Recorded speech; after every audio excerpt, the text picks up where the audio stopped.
speaking from the subject, easy is not always easy. Easy is not always easy. My beloved, there is a danger in always doing things the hard way. Many times there is even greater danger in always doing things the easy way. Thank you, Alexis. There's a great danger in taking the easy way out, especially when it comes to the things of God, and especially when it comes to his blessings that he desires for me and you. It's dangerous to take the easy way out. It's dangerous to try to bargain with God, and you always come up with the easy way. When the children of Israel cried out to God in Egypt, God heard their cry.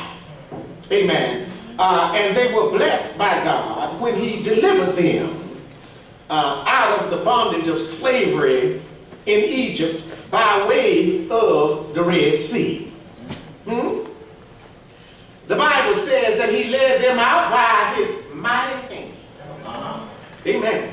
God led them through the wilderness by a pillar of fire by night and a pillar of cloud by day. And he led them, they could have went over the promised land in no time. They could have went over to Canaan in no time flat. But he led them through the wilderness. He led them the hard way, if you will. He had a reason for leading them that way. He led them that way to prove them. Oh, come on here. He led them to make a nation out of them. Come on in here. He led them in order to organize them and to get them together. And so he led them out into the wilderness to prove them on their way to the promised land. But because they wanted the easy way out into the promised land, they wandered in the wilderness for 40 long years. Did you hear me, somebody? All because they wanted the easy way out. During that time, it got hard. They murmured against God. They murmured against Moses. And they murmured about everything. Kind of like us today. They just murmured about everything. Amen.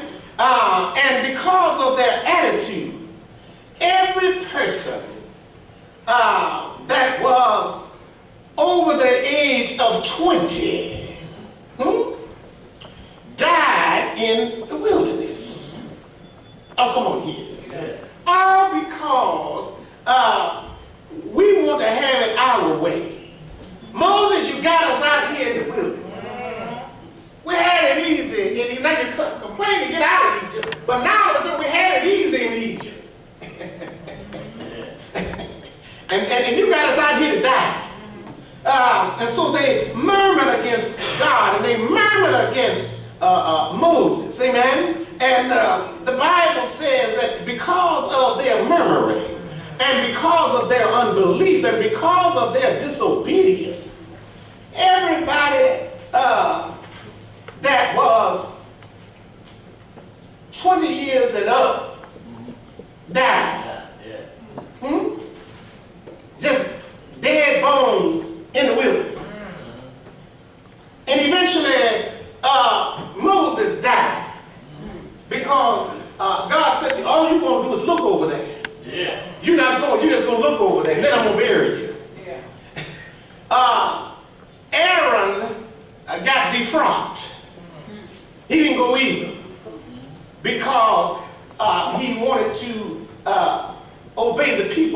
them God, and he made a golden calf. Yeah. You know.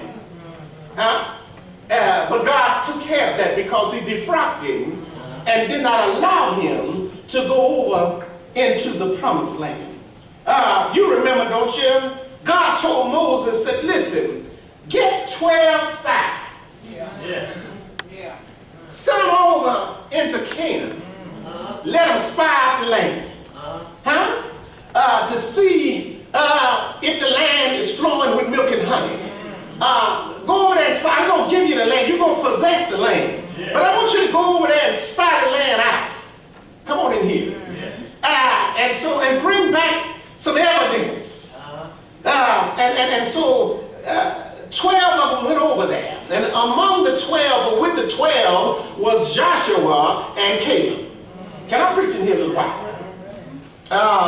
And Numbers 13 and 6, and Numbers 13 and 30. 10 of the spies. That's why you got to be careful about what folks talk about.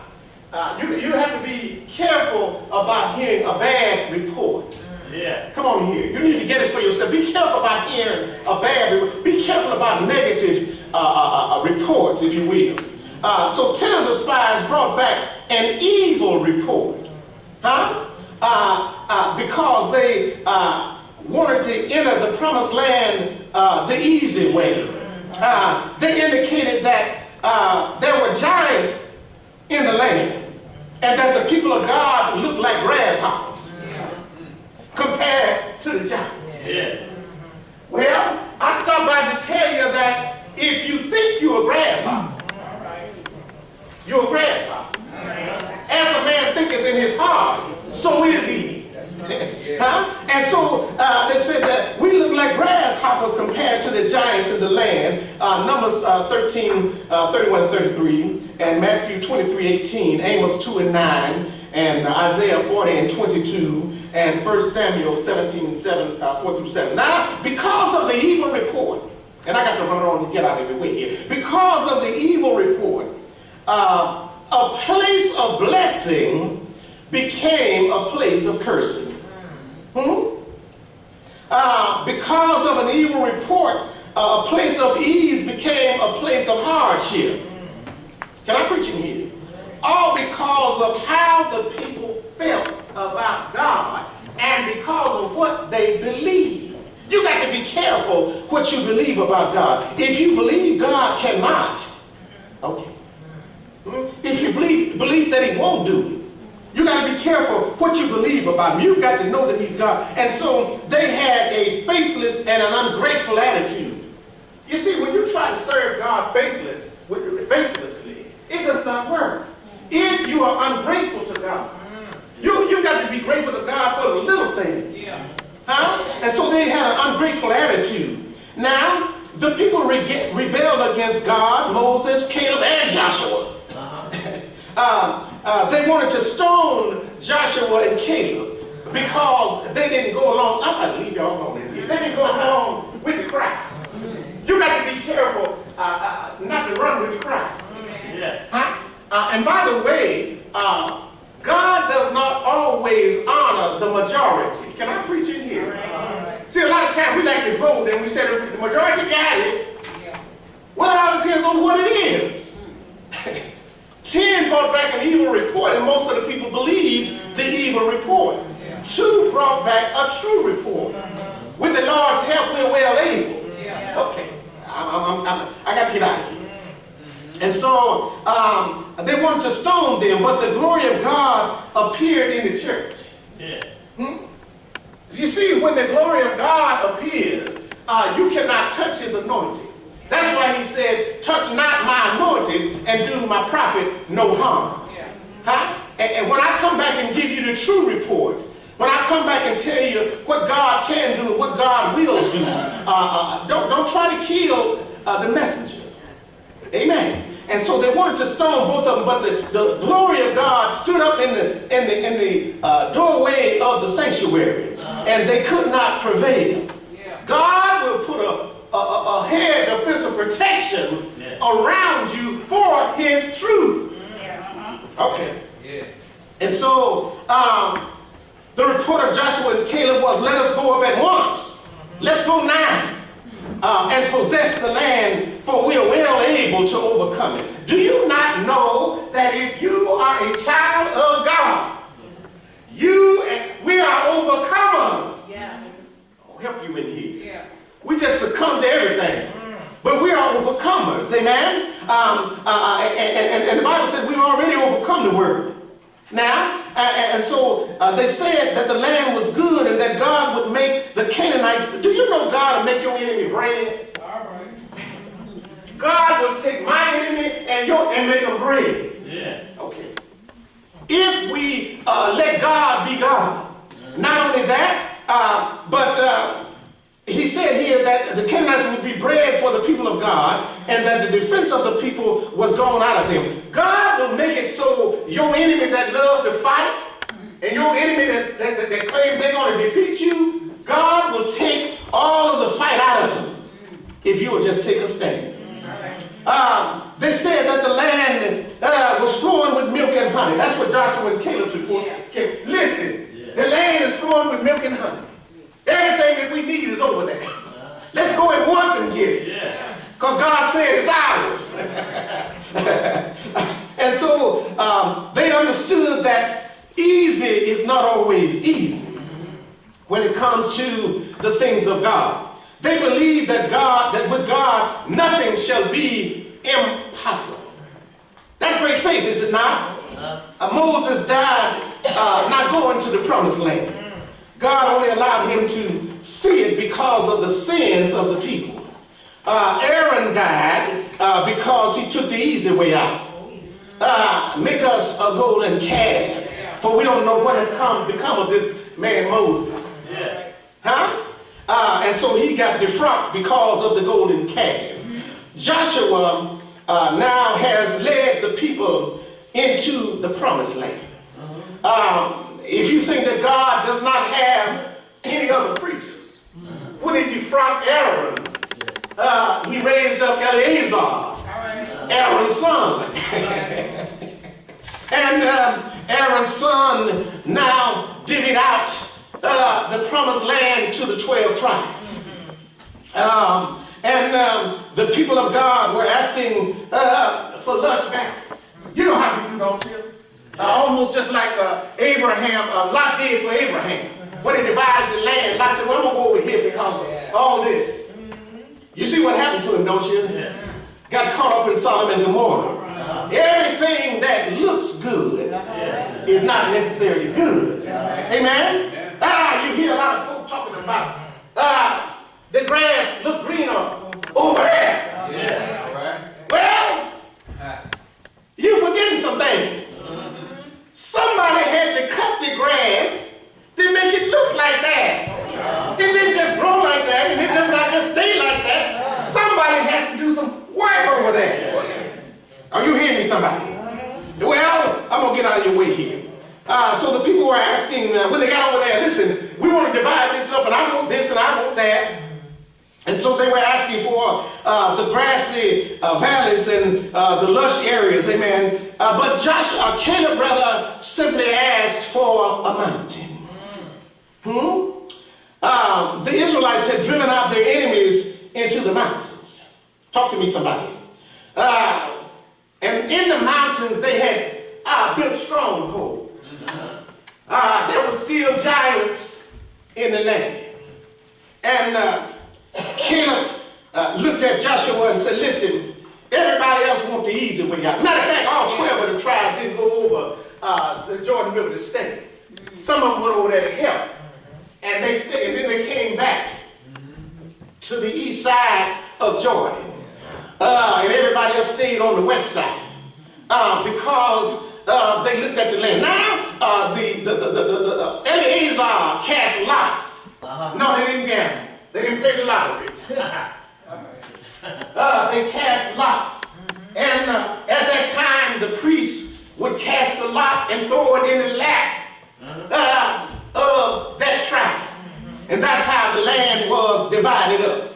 But as the land was being divided up, Caleb was not intimidated, but he asked for a challenge. That's where I'm going with this. He asked for a challenge. He did not trust in his own strength, but he trusted in the presence of God and in the power of God. Amen. He had seen God work in the past, and he desired to see God and see God's power. Let me tell you something. When you learn, and when I learned not to take the easy way out, we are able to see the power of God on the mountain. I'm going to leave you alone in a minute. And so he did not want to deal with the easy places of life. Caleb chose a situation where he would have to trust God. That's what a mountain will do for you. Yeah. It'll make you just have to trust God. You see, the easy way out is to take the smooth plain places where you don't have to strain and you don't have to stretch. Yeah. But when you have to take the mountain, you have to trust God. Amen. Joshua knew that his inheritance was from God. Your inheritance is from God. My inheritance is from God. Amen. And so I have to trust God. Amen. The inheritance, Joshua's inheritance was on a mountain. I want you to put a note right there. Joshua said, give me this mountain. We'll find out about the mountain in a minute. Amen. And not only that, but he chose a situation where he would have to trust God. He knew his inheritance was from God on the mountain. He refused to allow the difficulty of gaining it to stop him from enjoying all that God. Listen, we allow the mountain to stop us from enjoying God. Let me tell you something. God can get so hard until we stop enjoying him.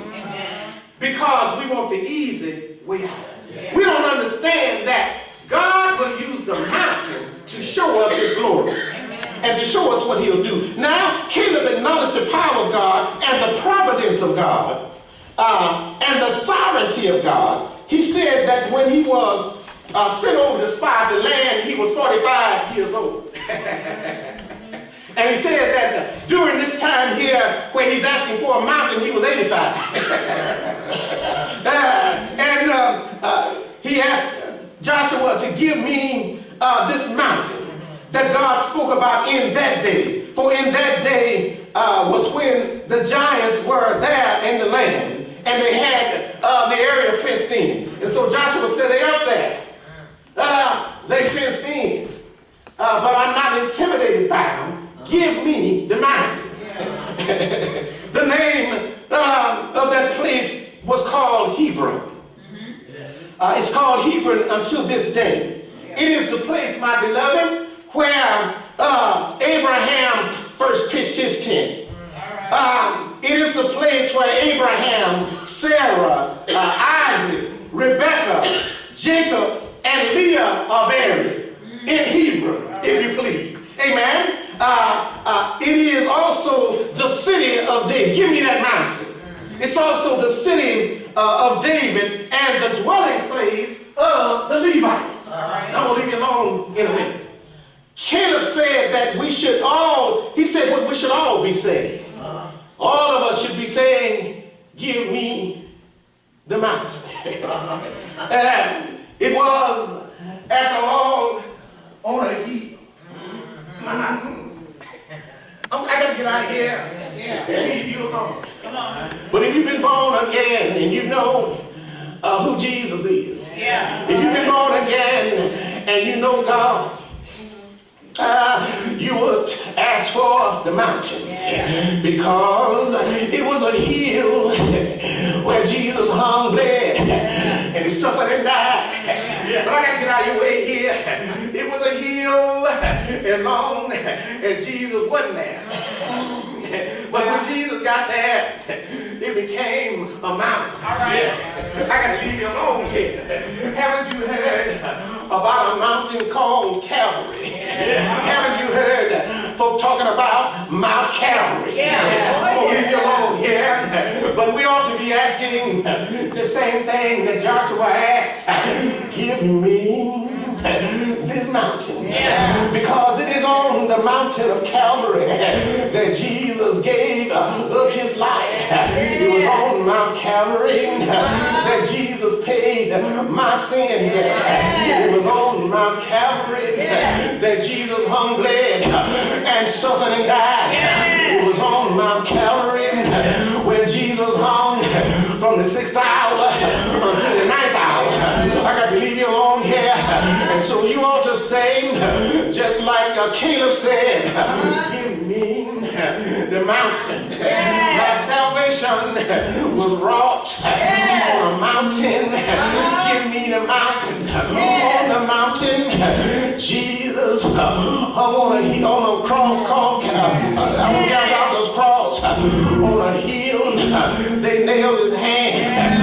On a hill, they put nails in his feet. On a hill, they speared him in the side. On a hill, he had a thorn of crown pressed down on his head.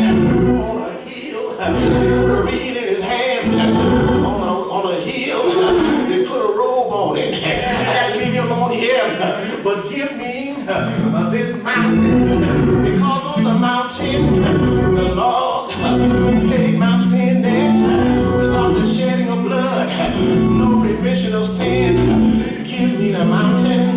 We ought to stop now looking for the easy way out. You don't hear me? Everybody want to be saved, but nobody wants to do what it takes to be saved. You don't hear me? We all want the easy way out. You don't hear me?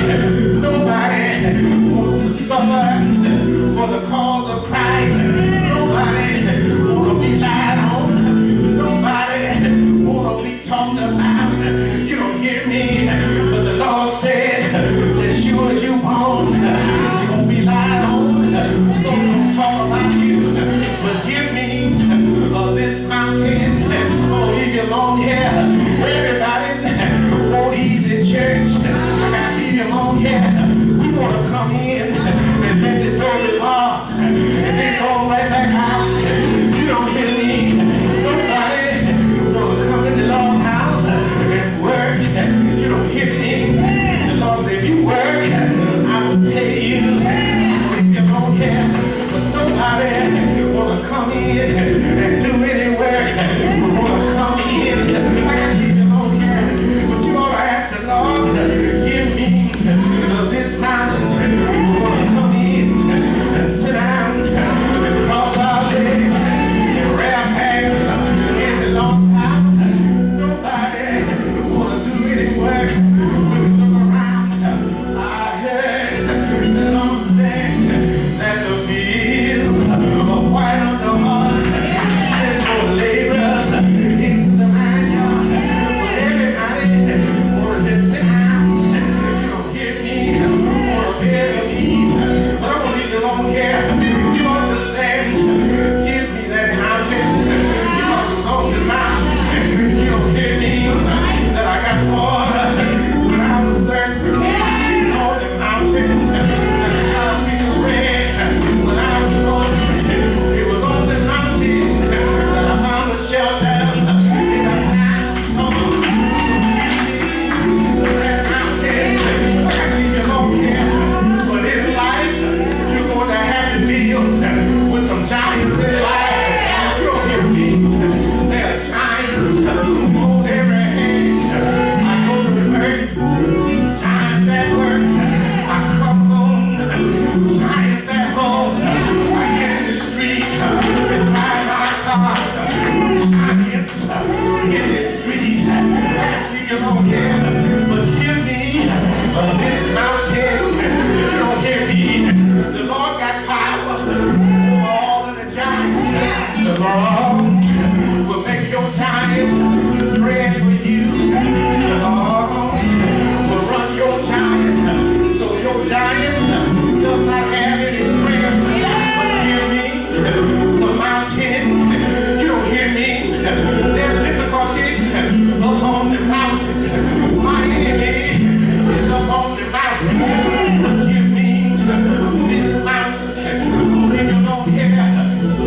But Jesus, you know Jesus, don't you? Yes. Paid my sin debt and your sin debt.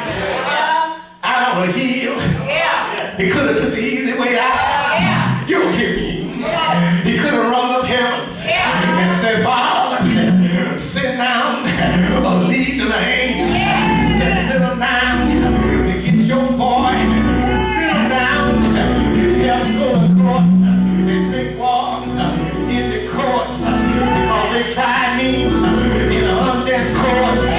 Send the angels down. You don't hear me. And at his command, the angels would have came down and they would have made war for Jesus' sake. But Jesus never said a humbling word. He just come right there, come there until the moon got sick, come right there until the stars lost their twinkle. Just give me the mic. Give me somebody. The easy way, not always the best way. You need some mountains in your life. The mountain will tell you and show you what God will do. We got too many bragging folks. I did this and I did that. Well, hell, if you did all that, you didn't leave no room for God, did you? You didn't leave no room for God to do nothing. And by the way, you didn't do nothing. Whatever you did that through the strength of the Lord. I got to leave you alone here. Huh? Got too many folks, and let me tell you something. I got some college students in here. That's what's being taught on the college campus. Everything that you do is in you. You got the power.